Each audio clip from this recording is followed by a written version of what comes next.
magaalooyinka ugu waaweyn waddanka Norway ayaa lagu soo waramayaa in ay soo wajahday hoy la'aan siiba dhalinyarada kuwa oo ku sii badanayo afarta magaalo ee ugu waaweyn dalka Norway: Oslo, Bergen, Trondheim iyo Stavanger. Waxaa lagu soo waramayaa in sanadkii tagay ee 2025 ay magaalooyinka waaweyn hoy la'aan ku ahaayeen in ka badan 4,197 qofood, kuwa oo waayay hoy ay degaan oo ay ku hoydaan.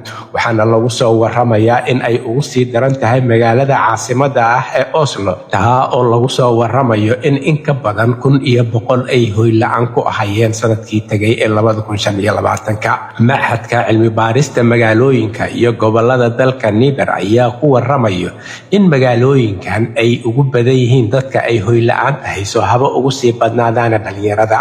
Waxa uuna maxadkan sheegay in looga baahan yahay degmooyinka iyo sidoo kale bangiga guryaha iyo dawladuba inay iska kaashadaan sidii loo hirgelin lahaa mashaariic aad u waaweyn. Agaasimaha maamulka bangiga guryaha Jan Hele ayaa ku waramayo in lagama maarmaan ay tahay in la iska kaashado sidii baahida soo baxaysa loo dabooli lahaa, maadaama ay dadku sii kordhayaan dhalinyaraduna ay ku sii badanayaan magaalooyinka. Waxaana lagu soo waramayaa in tan iyo 2020 ay sii kordhayeen dadka ay hoy la'aanta soo wajahda, kuwa oo kororkooda lagu ilaa iyo 26%. Waxaana lagu soo waramayaa sanadkii 2008 inuu ahaa sanadkii ugu hoy la'aanta badnaa, maadaama 4 qofba uu mid ka mida uu hoy la'aan ahaa. Wasiirka dowladda hoose iyo arrimaha degmooyinka Bjørn Skjæran ayaa ku waramayo inuu isugu yeeray shir degdeg ah hay-adaha iyo degmooyinka ay arrintaasi qusayso, sidoo kalena bangiga guryaha,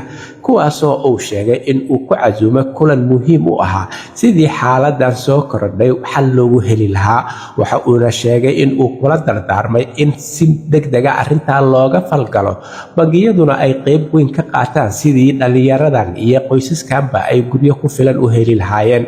Waxa uuna sheegay in ay dejiyeen istiraatiijiyad muhiim u ah taa oo lagu dardargelinayo howlahan guryeynta ah. Wuxuuna sheegay in mudnaanta koowaad la siin doono qoysaska carruurta sita, kuwa oo la dejin doono guryo ku meel gaar ah ilaa laga dejiyo guryaha ay ku taamayaan oo ku habboon in ay ku noolaadaan. Wasiirka dowladda hoose iyo arrimaha degmooyinka Bjørn ayaa kula dardaarmay degmooyinka, bangiga iyo hay-aduhuba in ay si wadajira arrintaa isaga kaashadaan, lagana haqabtiro dadweynaha guryaha.